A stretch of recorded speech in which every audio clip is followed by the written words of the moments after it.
The banks don't buy what they sell us. They buy cash value policies and use them like a vault. Today, Coach Doug Peacock shows dads how to run that same play at home. Don't move. Keep it locked. You already know. You're listening to the Forfeit Fatherhood Podcast. And we're having conversations with dope dads covering the 4 pillars of fatherhood. We call it the Fit Fatherhood Formula. Faith, family, finance, and fitness. That's right. These dads are setting the pace in business and fatherhood. This show isn't only about the outside success. We're getting down to who you are. Gentlemen, it's time to get fit. And now, let's get into the show.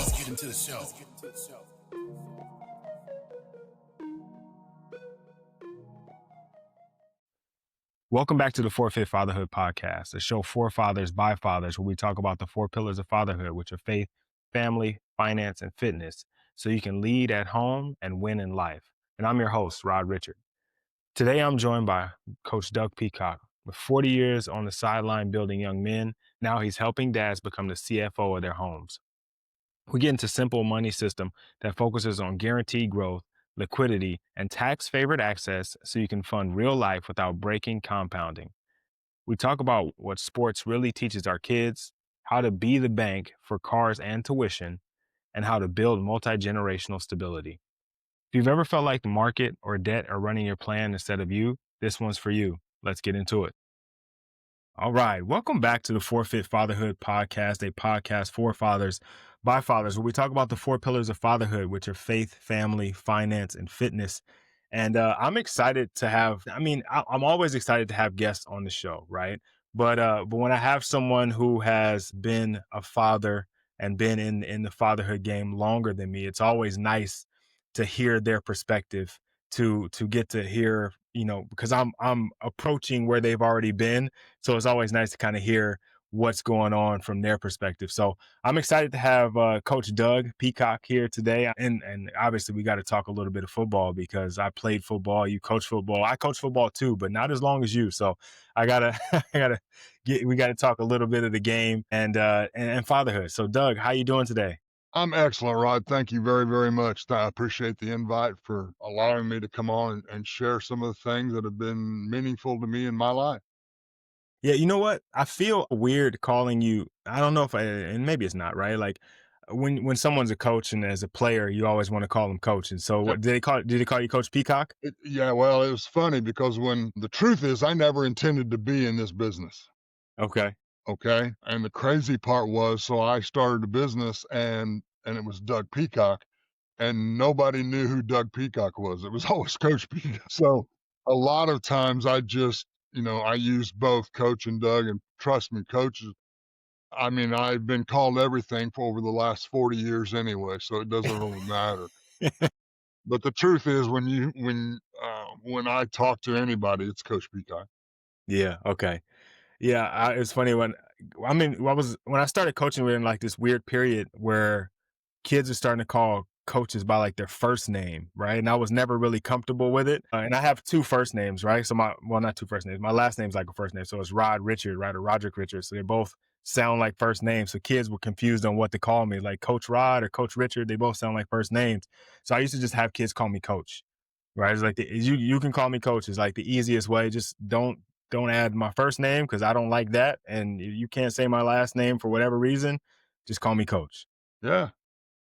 Yeah. And a lot of absolutely. people and a lot of kids, like we still run into kids that I trained or coached all the time, and they just call me Coach. Like it's almost like they don't even know my name. It's just Coach. Yeah.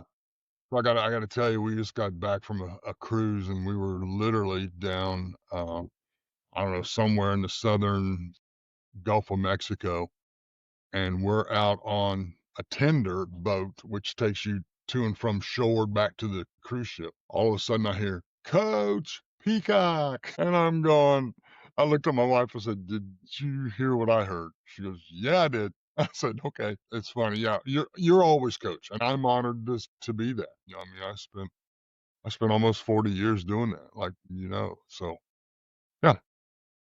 Man, that's a long time. So prior to, hey, did you always want to be a coach? Is that something that you kind of always Absolutely. had to? Absolutely. Yeah. My entire I came from a very rural high school. Mm-hmm. I remember talking to some recruiters. Now you got to remember this is mid 70s, so we didn't have all the technology and all the stuff we have today. And I had no idea where I was walking into. And the recruiters come by and talk to me, and it truthfully, Rod, it went over my head.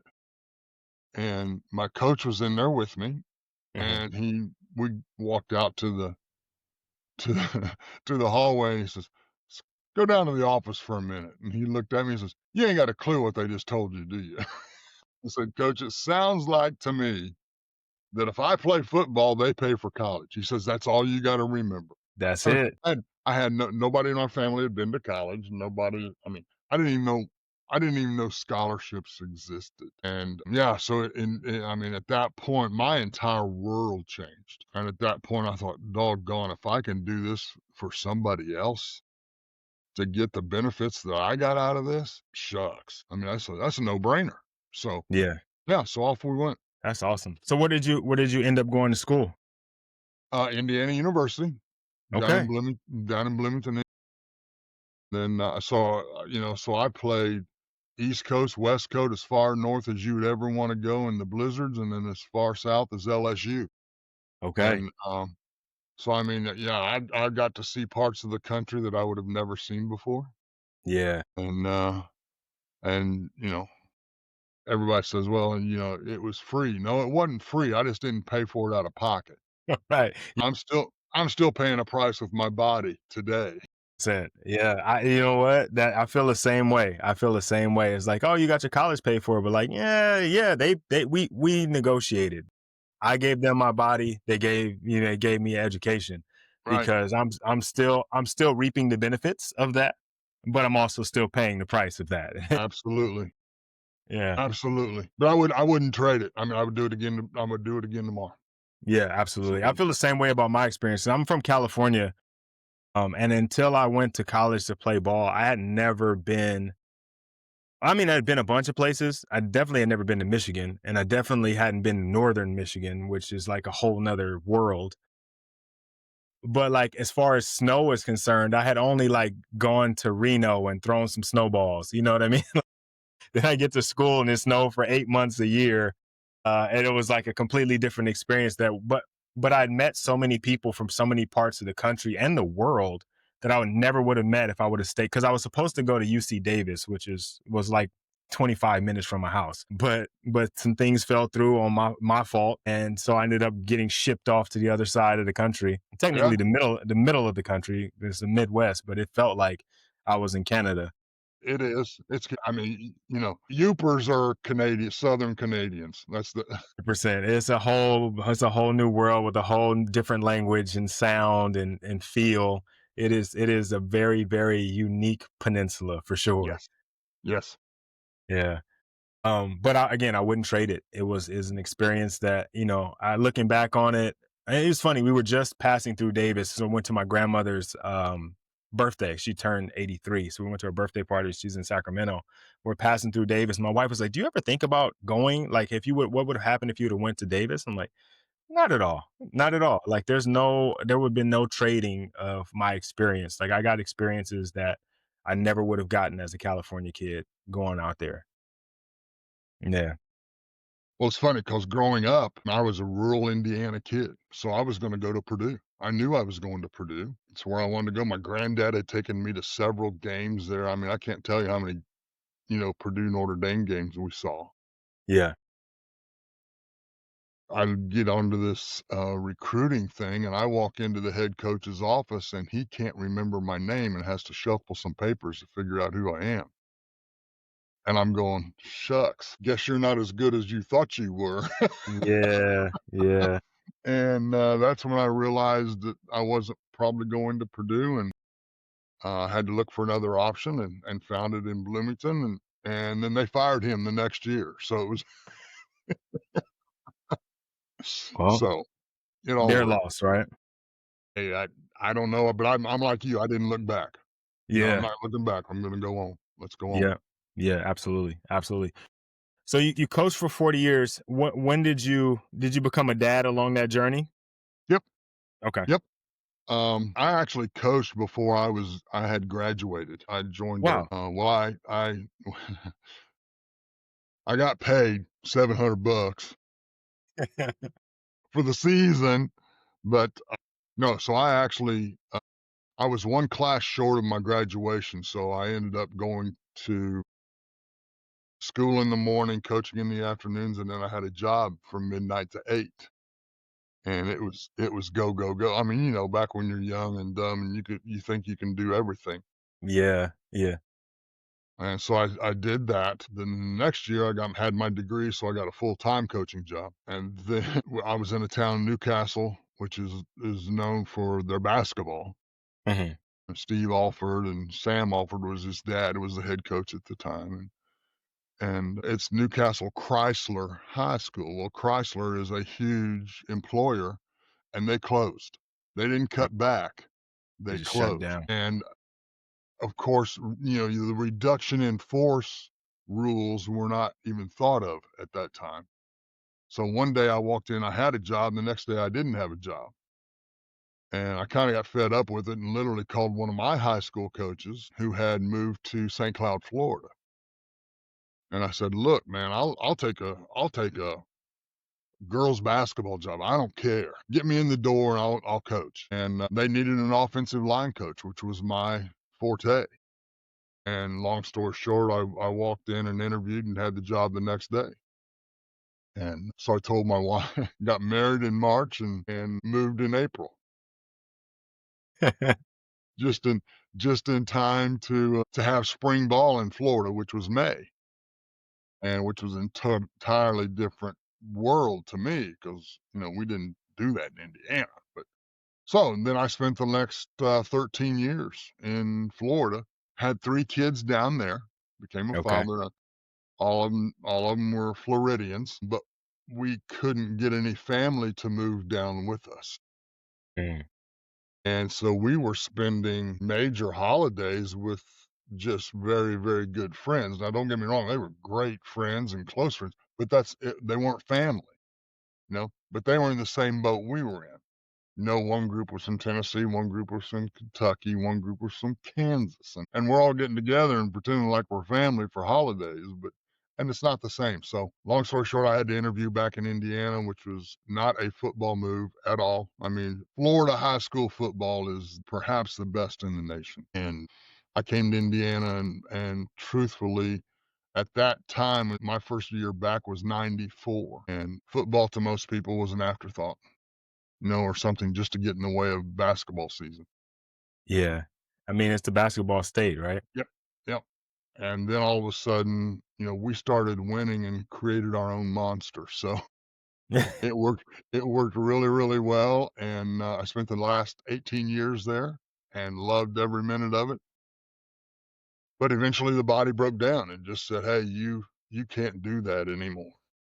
Mhm. And I got out, and that's what led me to what I do now because my promised retirement didn't go like it was supposed to, and it went sideways, and now all of a sudden I've got half the money that I thought I was gonna have, Mhm. and that that may be legal, but it's certainly not right.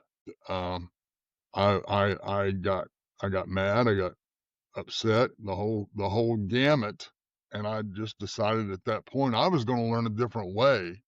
I was told that, I didn't have the money I thought I did because they couldn't get the market to cooperate. And I said, "When have you ever had the market cooperate?" Right. I said, "You're Right. over. You're over forever."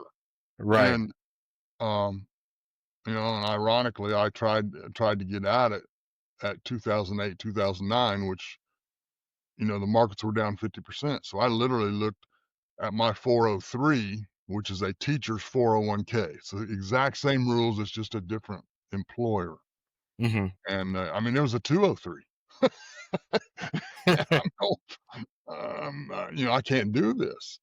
Yeah. So I literally talked to the principal, and he let me teach a few more years, hoping that the market would rebound and come back. And it never fully did in those 3 years, but it did enough that I could make it work. Plus, I learned what I'm doing now.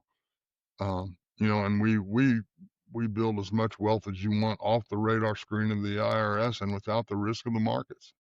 And Yeah. I'm going, shucks, how's come nobody taught me this, 50 years ago? Right. Right. I wouldn't be here. And Yeah. so I literally started the business using what we do to get my former players out of student loan debt because it was eating their lunch. Hmm. And a lot of them didn't even realize it. But as we sit down and talk, we learned that they got a lot of their income was heading out the back door to Sallie Mae or student loan companies. Our average ended up being we had them out of student loan debt in 5 years with $25,000 sitting in an account that they could use. That's not a bad place to be, 5 years out of Right. college, Right. Yeah. particularly to other people. And I think now it's very common to realize that this whole idea of, go to school, get good grades, go to a college, get a degree, and get a good job and all that, it's total lie. They just can't. It's not working for people. And how many Yeah. people do you know with college degrees that aren't even using those degrees in the fields that they went to? Yeah. They're all over Yeah. the place. Yeah. And I think if your job requires the degree, then go get you one. But find a cheap one, which is almost impossible itself, and that's a whole nother story. Because we do teach people how to pay for college without destroying their home mortgage or their retirement, because that's the two answers for parents, or parent plus loans. And that's a whole nother gamut that we don't need to touch today, but there are better answers there too. Yeah. So I literally taught players how to get out of student loan debt, and it worked very, very well. Well, then parents said, "Hey, time out. What are you doing with Junior? We got debt." Right. And I truthfully, Rod, did not intend for it to go the way it did, but at that point it blew up. And man, I had to get help. So off we went, and then 2020 showed up, and I was back to me with the COVID. So, Yeah. but it's still, it's been around a couple hundred years, and I love what I do. I've never had so much fun in my life. Um, it's easy on my body. I don't have to worry about Yeah. I don't have to worry about football practice every day, and yeah.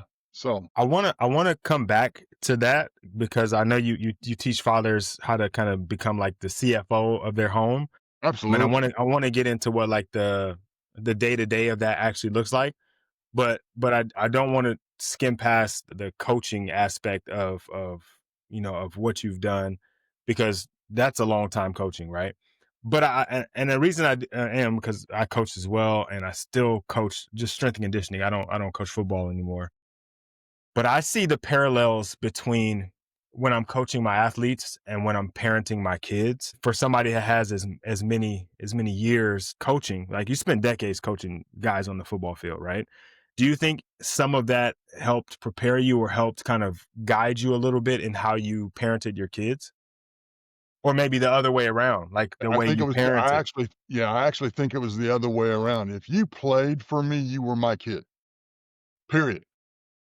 You not only represented the high school, you also represented Coach Peacock. Okay. Now think about before you do something stupid, because I am gonna talk to you about it. We're gonna have that conversation, and, sometimes they didn't like it, but the bottom line is it was still right, and it was still the right thing to do. Hmm. I'm, you know, congratulations, you made a mistake. That just means you're 14 and you don't know, and it happens, and it happens all the time. It happens at 18. Doesn't have to be 14.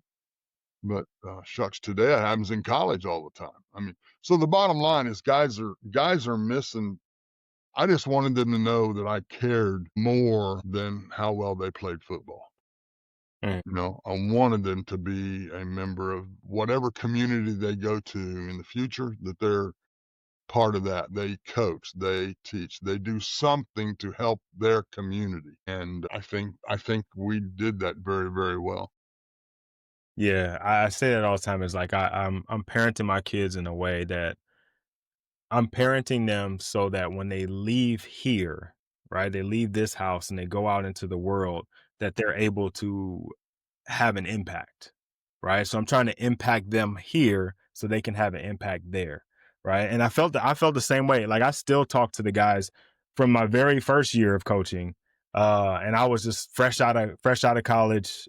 You know, thought I knew everything because I had just played and I thought I was decent. To even the guys in my last year, and all caliber of them, the all conference guys that played on Saturdays to the guys who were practice fodder. We still talk to this day. We actually, unfortunately, one of the guys passed away. One of my linebackers passed away a couple years ago, and we were at his funeral, and it was like I felt like I was at high school again with them. Like it was like, 15 guys and they're asking me all these questions. I felt like we were in the meeting room, and they're adults now. They got kids and wives and stuff. And I'm like, man, but I felt so proud seeing them. And every time they tell me about something that's going on in their life, one of my guys just got married. And funny enough, he married my youngest daughter's kindergarten teacher.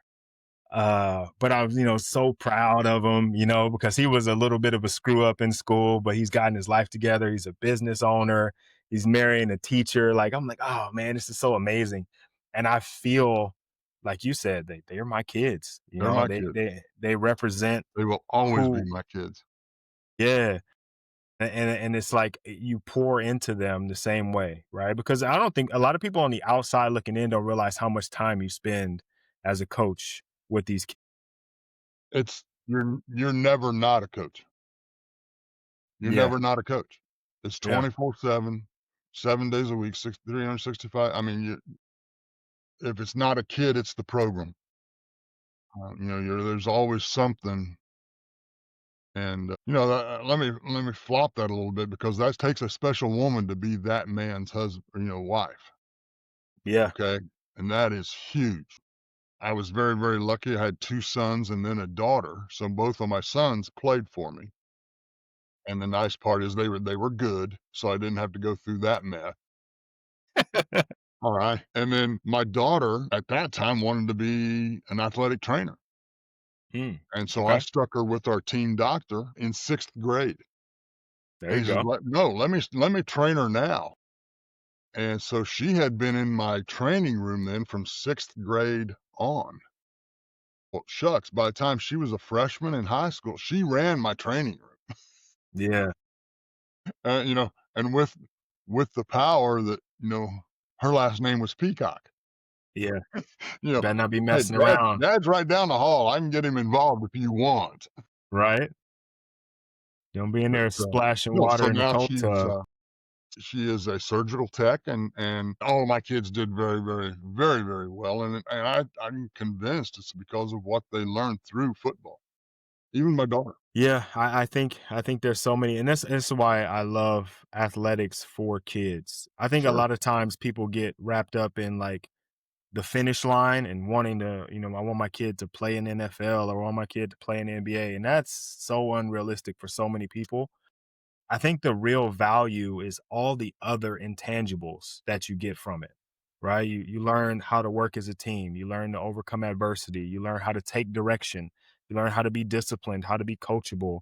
You learn grit. Like there's so much to it that benefits a child that I can't see a situation where you wouldn't want your kid to play a sport. Now, Correct. obviously, there are some situations and there's some coaches and programs and things you obviously want to stay away from, but I mean the sport in itself. And there's some sports that maybe your kid just isn't shaped for, just Well, doesn't have the talent for, but I think you have to get them involved in something that's athletic based.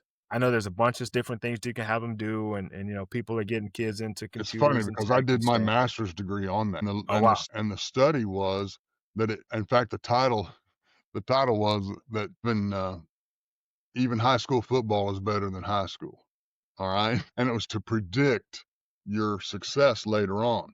And the bottom line is, I don't care what the student was involved in, as long as they were involved in something outside the classroom that involved other people, their peers, then that translated to more success later on in life. It Yeah. could be it could be athletics, It could be band, it could be choir, it could be it didn't matter, and, it's hilarious because, I mean, I was literally stubbing my nose at the very program that I was in, but I got the degree, okay? So it worked. Yeah. Yeah. I saw something the other day, and because I have girls, it's kind of like, stood out to me. It said something like, I can't remember the exact percentage. I know it was something high. I want to say it was in the 70s or above. So I'll just say 70%. And you guys, if you're listening and I'm wrong, you can, message me and tell me I'm wrong.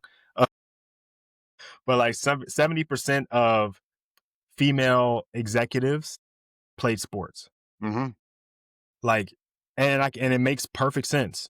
Like I train a lot of girls now. I've trained a lot of girls in the past. I coached a variety of different sports, and I can attest to that. It same thing goes with boys though, right? Like the boys that I've coached, not all of them obviously, but a good number of them have taken the qualities that they learned as an athlete and applied myself, right? The man that I am today, I don't think I get to be here if I don't start there, right? Like if I don't have those lessons and those struggles and those successes and all of those different mentors that I didn't select, right? Like just people that were in my life as coaches, maybe not even my position coach, another position coach, or just all of the different people that are like all these different touch points give you so much more well-rounded experience that when you go out into the world outside of academics and outside of athletics, you're a better product.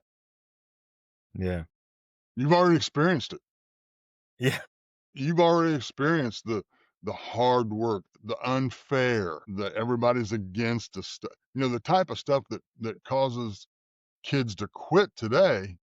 Hmm. If you're in the right athletic team, that's a challenge. That's an opportunity. Yeah. It's not a reason to quit. And I think that's mindset, and I think that's totally true with wherever you wanna go.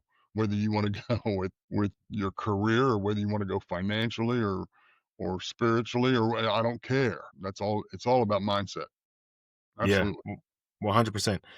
And I think that let's kind of tie that back into the finance piece of it because the mindset around money, I think, is something that a lot of us struggle with. I don't think that financial literacy was something that was well, they definitely didn't learn it in schools. We kind of did, right? Like we had economics and they kind of taught us a little bit of like, like for a week or two about it, but that was pretty much it, right? And so a lot of us we, as you mentioned, we go to college because that's what they told us to do. We accumulate student debt, but we have no idea of how we're going to pay it. We don't understand the contracts and things that we're signing. We're just like, okay, we'll take this money. We're going to go to school and do it, and then we end up in debt, and then we take on a family, right? Then we get married and get a wife, and now we got to get a house and we got to get cars, and we're doing all these things, but we don't have any guidance, and that's where someone like you comes in, right? And so going back to what I was saying earlier, what is like, if I'm gonna call myself the CFO of my house or my family,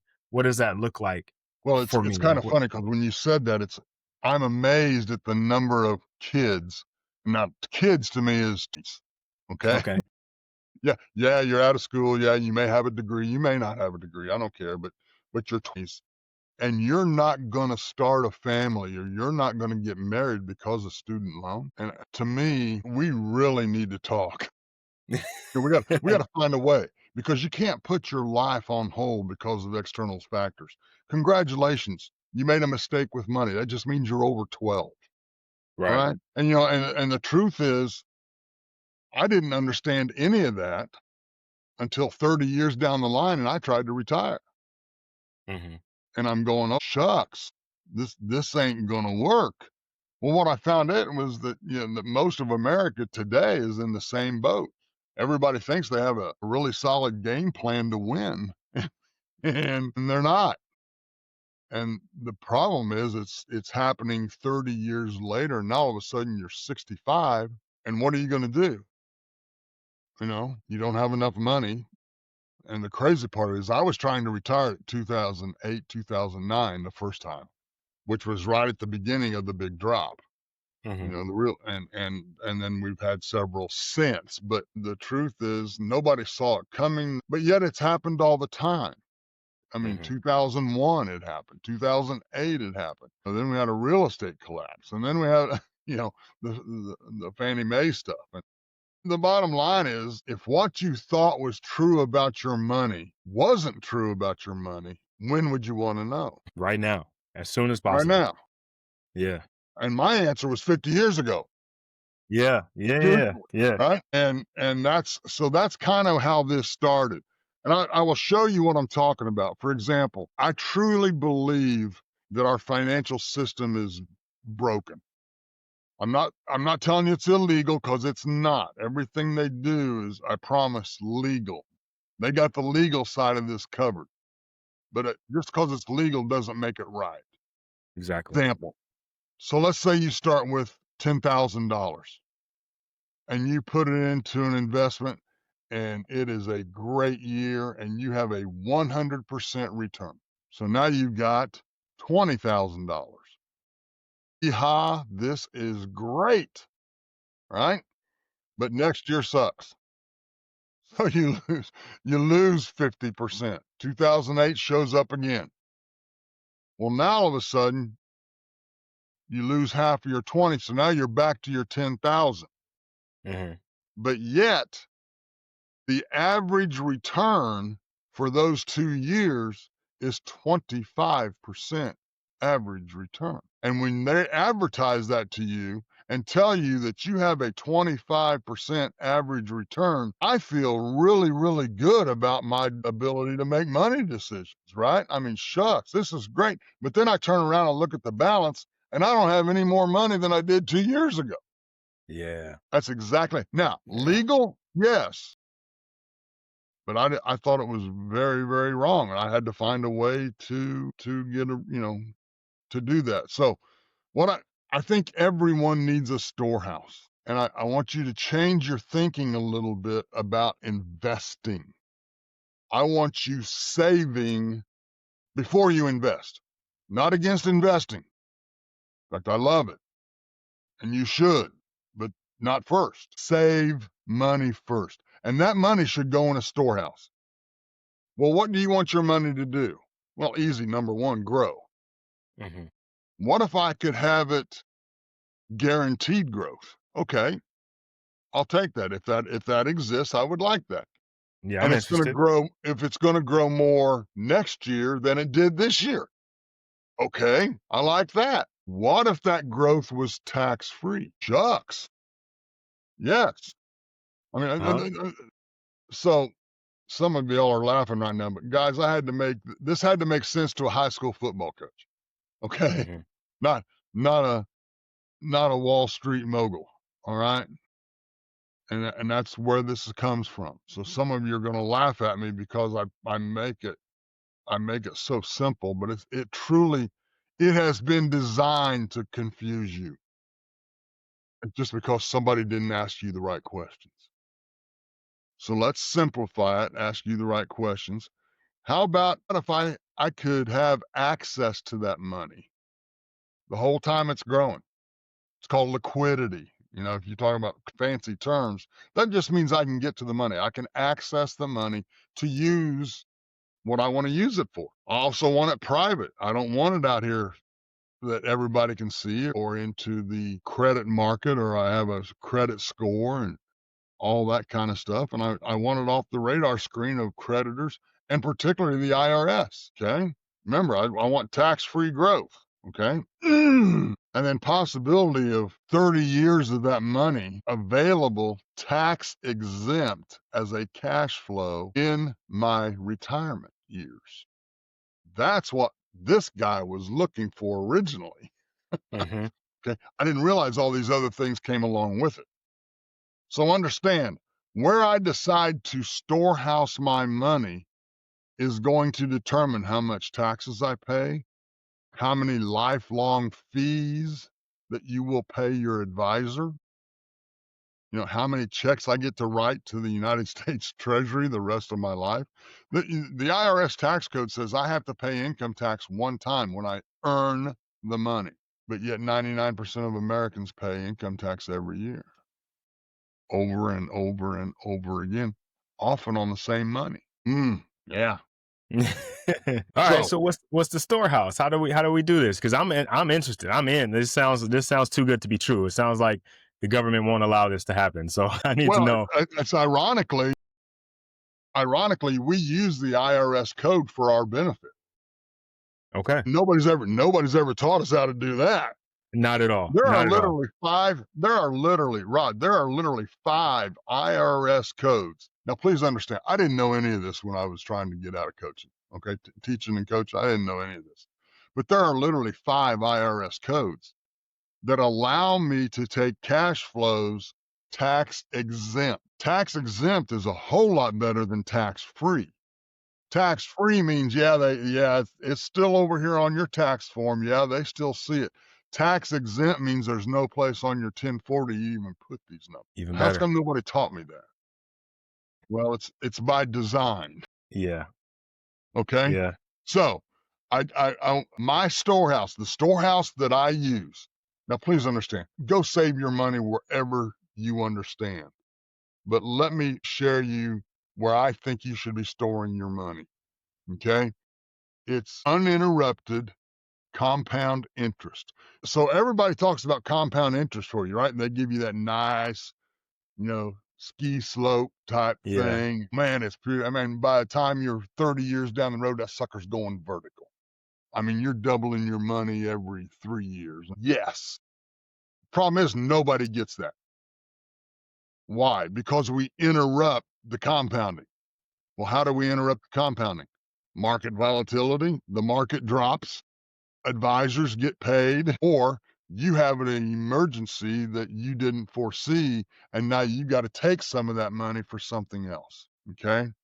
So, what I use as a storehouse doesn't have that. It's uninterrupted, it's guaranteed, it's compound growth each and every year that cannot stop growing, tax favored as long as I own it. As long as I'm on the planet, it's growing. No taxes, no fees, no lost opportunity cost, which we can talk about later if you wish, but it's a 200-year-old asset. It's been around a couple of 100 years. It's not new, right? The IRS dates back to 1913, so this has got that beat by several years. The asset is a dividend-paying whole life insurance policy. And you've been taught to hate it. The worst place to put your money. I mean, people think you done fell off the wagon when you mention this to them, because everybody knows that's not a place to invest your money. And that's the issue. I want you to understand, it's a storehouse. It's not an investment. It's insurance. And most people don't understand what your insurance can do for you. Okay, so let me just go ahead and make this blanket statement. Never use life insurance as an investment. How's that? Never. Okay. We all like to build our lives on fundamentals and things that are solid, right? That's solid. Okay. Don't use life insurance as an investment. The difference between insurance and investment is how the IRS treats your money. Got it?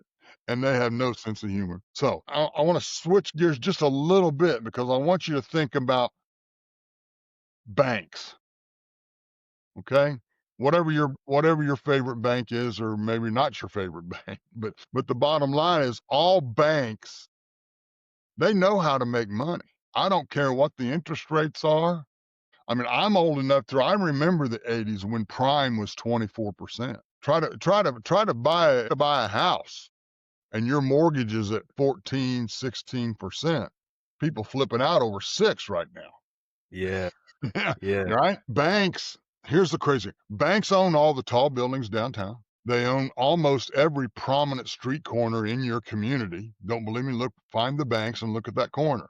There's a reason that bank is on that corner, right? It's not hit or miss. So you got to ask the question, do banks buy what they sell us? Do they put their money in savings accounts, CDs, money markets, fee-laden mutual funds, target date funds? Do banks own those? If they do, it's very, very tiny. So where do banks keep their wealth? And here's the thing that opened my eyes to all of this. It's called BOLI, BOLI. It stands for Bank-Owned Life Insurance. And I had no idea any of this existed. The FDIC says that about 3,800 banks own more than $190 billion of cash value life insurance. That's a big number. Why? Well, it turns out banks are the number one purchaser of cash value insurance on the planet. Okay? And they use it as a tier one asset. Anytime you look at the sheets, the leverage sheets of a bank, they're going to have tier one assets. Well, tier one assets must be safe, they must be dependable, and they must not be at risk. Shucks, I want that too. Yeah. Look, Right? that's what I think all of us want that. So let's learn to be a banker. Okay. I don't have enough money to be a bank. I don't have enough. I don't have my 50 million. I can't wait 10 years for a charter. I can't be a true bank, a brick and mortar bank, but I can run my finances like a banker. So why do all these banks own all this life insurance? How about guaranteed growth? They're looking for the same thing we want. How about tax-free growth? How about liquidity? Bank of America has $22 billion of cash value life insurance. So you walk in and you want $100 million from that bank to build a golf course somewhere. Nice golf course, right? They can use their own money to loan you that 100. They don't have to go to the board. They don't have to go to anybody. Got Right. it? Yeah, no, it's making sense now. They have access to that money. Liquidity, remember? Mm-hmm. Well, they can loan that to you. Now, with a loan comes what? Interest. They're not going to give you Interest. that money for free. In Yeah. fact, every time money moves, somebody's getting paid. Traditional, conventional, average Americans, we're not on that list. We don't get paid. What if I taught you how to do that? And that's by becoming the banker. Because guess who gets paid on that? The banker. Yeah. That's why I want to be him. Okay? Here's the crazy part. In the Great Depression, the Federal Reserve said that about 9,000 banks went under. Shucks. Yeah, I don't know how many banks were around in 1929, but It sounds like a lot still. it sounds like a lot to me too. Thank you. At that same time, it was noted that mutual life insurance companies, less than 2% of insurance companies were ever impaired. None went out of business. Great Recession. Most of us remember 08, 09. Hey, welcome. I've been there, done that, got the t-shirt. 150 banks went under that during that time. Less than 1% of insurance companies were impaired. I'm telling you, these life insurance companies, there's a reason they own the big buildings and the prominent corners. They know how to make money. They know how to make money and hang on to it. Do the math. They've been through the Spanish flu. They've been through 2 world wars. They've been through who knows how many skirmishes around the country. They've been through all of this before. When COVID showed up in 20, I was amazed. None of our rates changed. So I literally asked one of our guys, I said, hey, look, that's got to affect you. He says, no, we've been through the Spanish flu. I said, holy cow. So we have, I will tell you, please get a coach that you know, that you trust, and that you can ask anything of. If you don't understand, ask the question. I mean, I don't want a player on the field that I'm depending on if he doesn't know. Yeah. Right? Yeah. He can know. Now, if he can't do it physically, that's bad coaching. I got to give you the player that can do it physically. Right. But the bottom line is, I want him to know what to do. If he doesn't know it or he can't see it, then I've still got a lot of teaching to do. And that's where we're at. Because we've all been taught that banks are our friend, right? And we all put our money in there. Does your money sit at that bank? Shucks, no. The next guy, he's walking in for a loan for a ferret farm or something, right? And they're going to loan him the money on the loan. Are they going to charge him interest? A whole lot more interest. In fact, here's what shocked people. Your bank is making triple-digit returns on your savings account. What? Yeah, well, so let's say your bank gives you 1% on a savings account. They're not, but gotta remember, I'm a PE major, okay? So I want to keep the math real simple. Yeah, I appreciate it. Yeah, absolutely. So they're going to give me 1% to put my money in that bank. Well, the guy borrowing the ferret farm is 8% loan. So, well, they made 7%. No, they didn't. They took $1 and turned it into 8. Mm-hmm. That's an 800% return. Minus the dollar gets them a 700% return. That's on your savings account. Go look at your mortgage. How's come you've got this huge mortgage payment and you've got a 3% mortgage and the interest on that payment is likely to be 60-70% of interest, but yet you have a 3% interest charge. That's a whole nother lesson, but it's done all the time. So I do want to tell you, get yourself a coach. This is not a do-it-yourself project. Okay. We use the strongest A-rated companies we can find, third-party rated. No dog in the fight, no horse in the race. All right. We Okay. want somebody outside looking in and say, yes, this is a strong company. Okay. I'll also tell you, we want companies who have paid dividends for over 100 years. Think about that. That means back in 1925 or before, they paid dividends. Now, so what are dividends? Dividends are excess profits that have to go to people, right? Normally it's stockholders, and that's where we know the term. Insurance dividends with mutual companies, there are no stockholders in mutual companies. There's only policy owners. So when I buy a policy, I own a small sliver of that company. Well, now then, when that dividend is declared, they have to give that money to somebody, and there are no stockholders. Who does that money have to go to? Hi, policy owners. So I want a company that's done this for over 100 years.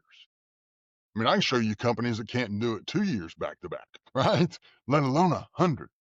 We got a company that does 117 years. Another one 124 consecutive, have given excess profits back to their policy owner, which include banks, right? Banks are doing this too. So the bottom line is, find you a very strong company, A-rated, been around a long, long time, that has paid dividends. Okay. And we've narrowed that list for you. Okay. Because that's the only people we do business. We're not going to do it with shady companies. I will tell you that our policies are very uniquely designed. They're designed for maximum cash value and minimum death benefit. Now, the death benefit is still going to be enough that my wife and kids are going to get along just fine if I die early and can't complete my mission. Mm-hmm. Okay. But the traditional policy throws some huge death benefit up there. So now that price goes way up. And where does all that money go to? The commission on the sale. So there's a reason you have no money in that cash value account for 4, 5, 6 years. Where did all that money go? To your agent. He loves you. Right? Okay. Okay. So our policies are designed exactly the opposite. Flip it over. Just turn the whole thing over. So we want max cash value. We're going to have cash value in that policy in 30 days. That's really big if I got to go kill Sally Mae loan somewhere. Yeah. All right. Because I can put money in and in 30 days take money out, borrow against the policy, and go kill Sally Mae. The difference is that policy amount continues to grow like I never touched it because I'm leveraging the insurance company's money, not mine. My money's far too valuable. Remember, I told you, uninterrupted compound growth. It's going to grow as long as I'm on this planet.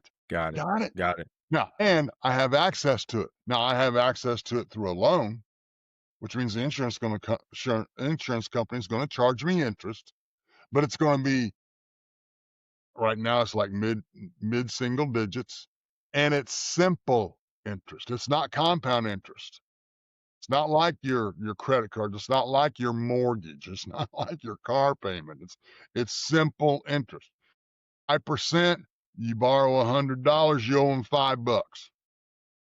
Okay? That's simple interest. And yet these things are a couple of 100 years old. Okay? So when I set something like this up, right, and I go and I get a coach, I hook up with you. When I'm starting off, is there a lump sum that I put into it, or is it like with term or whatever, you're just paying like monthly amounts and they're giving you a policy? Like, how does that? Is it the same in that way, or is it different? It's however you want to pay it. Okay? Okay. No. A lot of my former players, they don't have a lot of money. Yeah, that's They're what I'm young. asking. They don't have, I mean, they're just now learning this, right?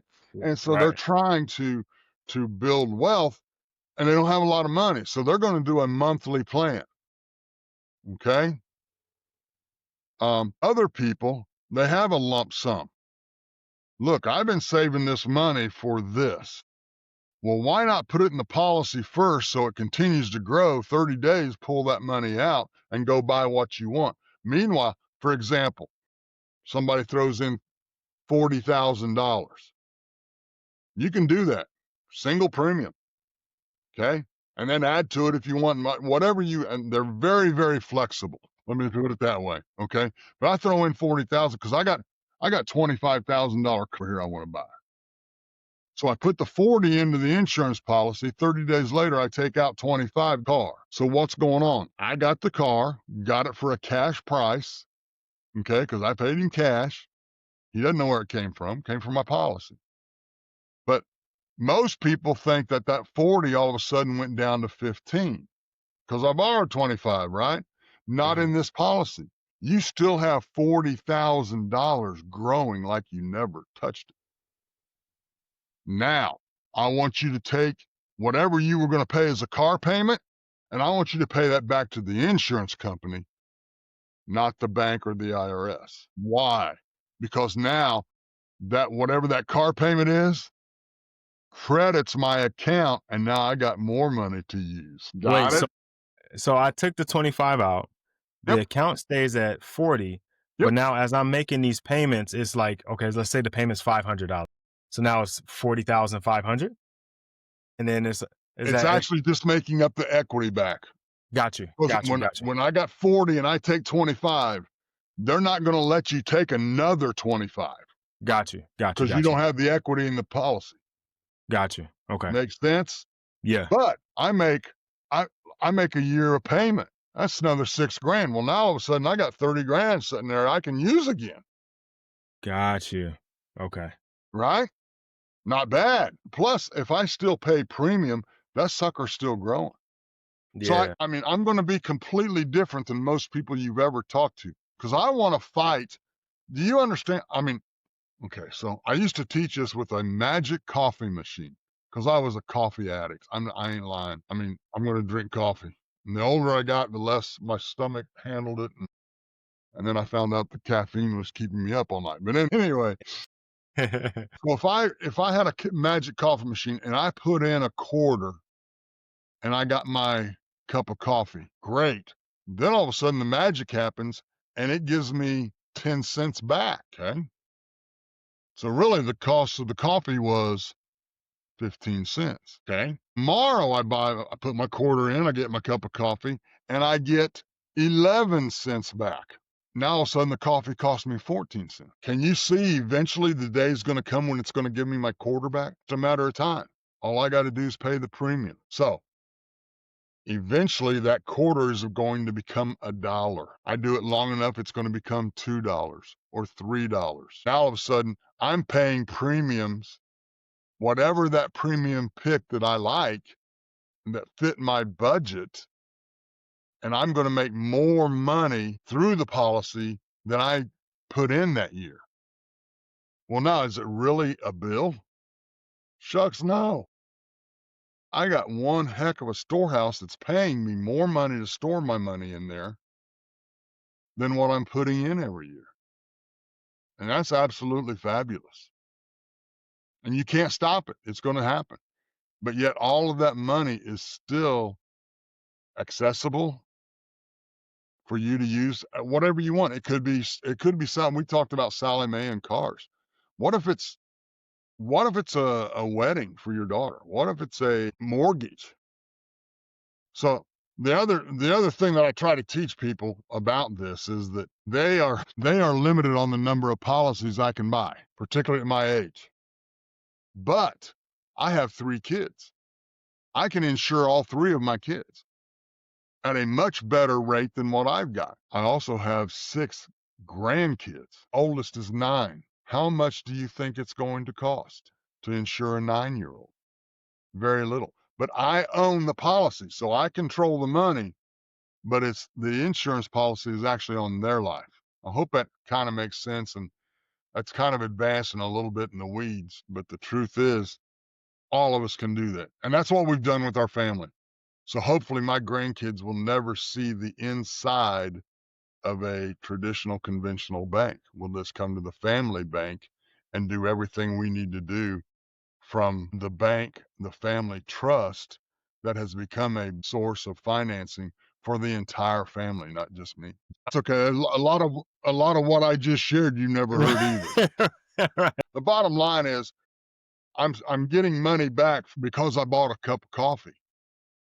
Well, sooner or later, it's not going to be 10 cents or 11 cents. Eventually, it's going to be I get my quarter back, Mm-hmm. right? Now, the net cost of the coffee was nothing. You think I'm going to buy a cup of coffee the next day? You're dadgum right. I'm going to put in my quarter, get my cup of coffee, and I get 20 cents back. Okay. Yeah. Got it? Eventually, that 26 cents is going to become $1 or $2 or $3. And eventually, the more money I put in, the more money I make, and I'm making more money than I put in. And that's exactly how our policies Gotcha. work. Okay? And we call them break evens, and I'm a big fan of that. It's going to grow. You can't stop it. So let's just let it grow for as long as it can. Now, some policies won't let you pay past the age of 75, and that's okay. We'll pay up to 75 and go from there. Okay. But the truth is, it grew every year. And the fact that age 76, you're going to put $0 in, and it's still going to grow a whole bunch Right. more. Right. That's a pretty Yeah. good plan. Now, if you want to do it fast and do it in 10 years, we can do that too. Year 11, it's still going to grow. It's still going to be available to you. Is it so now? If I'm doing, let's say I'm doing I'm paying the premium monthly. Is there? So I Huh? say I'm assuming like other life insurance policies, there's like a certain amount, right? Like say it's 100,000, 500,000. Is that the case still? Yeah, but we don't. I tell you what, I don't base a whole lot on the death Okay. benefit. Remember, I'm building Building what? wealth. I want to build cash Right. value. So I'm going to find I need to find a couple of numbers from you. I need to know what your family needs because that's going to be my minimum Gotcha. death benefit. The thing is, every year I put a quarter in, the death benefit goes up also. Got you.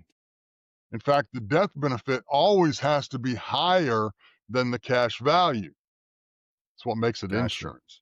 If it ever goes like this, now it's called an investment and you get to meet the IRS. Got you. Got you. Okay. Okay. So that's why we do that. But my goal is to put as much of that money as we can and still get our dividends. That's critical, but into cash value.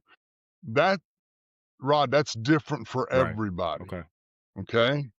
It's different on gender. It's different on age. It's different on health status. Okay. All those different things. Somebody that's very, very healthy, that's young, that's a female, pays the least amount of money for Hmm. insurance. You and I are going to pay a higher premium because we're males. We do stupid stuff women don't. This is true. Okay? Exactly. My point is, that number is going to change. And truthfully, don't get caught in the Okay. numbers. The bottom line is you're going to control every dime. You're going to control the money, and it's going to grow till you leave the planet. If you die early, we have a huge death benefit, generally somewhere in the neighborhood of 6 to 7 times whatever annual premium you're paying. Okay. Okay? So it's a huge deal. She won't be upset at me if you disappear because she's gonna have plenty of money to raise them Okay. girls. Okay. And then the cash value aspect of it, is that just where we talked about like taking the loan off of it? Like say I want to go in and I want to take an amount. So that's the cash value part of it. Exactly. That's the Got loanable you. part. Got you. So that's what makes it that's what makes it Okay? liquid. So if So it I makes it liquid. have 40,000 of cash value, I could take 40,000, go do something. Or I mean, there's probably a limit, right? They don't want me to take all of it because that They won't let you take all of it. You're correct. but I can All take right? some portion of it But and then go take care of something at a lower interest rate and I'm still gaining as if I never took anything away. And when I'm making payments, I'm also helping to continue to build the wealth on the back end. I'm building everything. Every time I put premium in, I'm building everything. Yeah. And why aren't more people doing this? Why are they hiding this from us? Well, it's not by accident. Who's gonna teach it? Who's gonna teach it? The Right. banks? Shucks, no, the banks are making triple digit on your savings Yeah. account. You think your broker's gonna teach you? Here's a thing that honked me off, and we didn't even talk about qualified accounts, 401ks, 403bs, that kind of stuff. Uh-huh. Okay? That is a gift from the government and Wall Street. Now that should scare the fool out of you right there.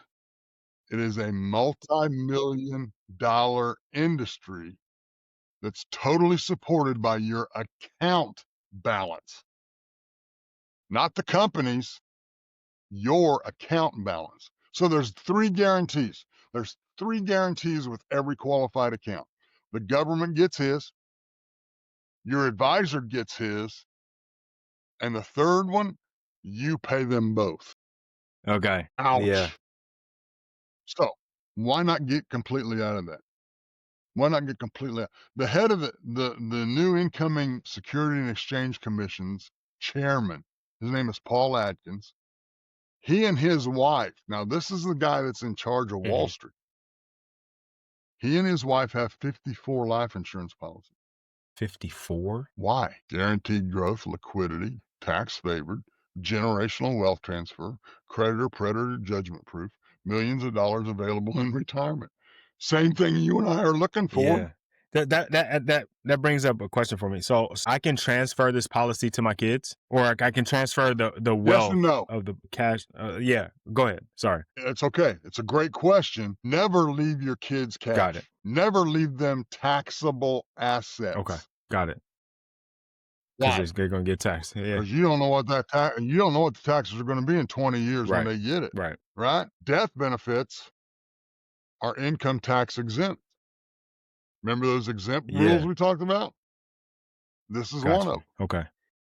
They get every dollar out of there, and there's no place on their 1040 to Okay. put it. Got it. Got it. Got it. Here's the problem. Nobody teaches their kids what to do with the money. So when you become my client, the first thing they're going to do is call me. Look, we are going to keep this tax exempt for the rest of your life, and it's going to be guaranteed to grow, and it's going to be liquid, and it's going to be tax favored, and it's going to, all the things that we talk about for the rest of their life. Think about that if you're, and I know it's a different part of the country, but there's a lot of family farms Mhm. around here, and the kids aren't farming anymore because they can't afford to buy the farm. So what if the kids owned a policy on mom and dad? Dad dies, I get the money to buy the farm. Got you. So I don't own a farm, but I have 3 kids. I have a policy on all 3 of my kids. Why? Guaranteed growth, liquidity, all the things we've already Right. talked Right. about, right? But I'm the owner, so I control the money. Now then, my son or daughter hits a certain age and they're a contributing member of society, then I'm going to, with one stroke of a pen, I sign one paper and that now becomes their policy. Got you. Okay. They are now responsible for any premium. They're responsible for the money. That means they can use their money. Got you. Okay. First guy I learned this from was actually from Miami. And back then you could put a lot of money into child policies, and that's not true anymore. There's some rules we got to hang around. But he had put a lot of money into his daughter's college. Sure enough, she gets a degree. Looks like the government knows Doug is sharing these good secrets, doesn't want us to stay connected. Big thanks to Coach Peacock. Dads, storehouse first, keep compounding, and be the bank. Share this with one father who needs it and hit subscribe. Links and resources are in the show notes, so keep leading with faith, family, finance, and fitness. And I'll see you next episode.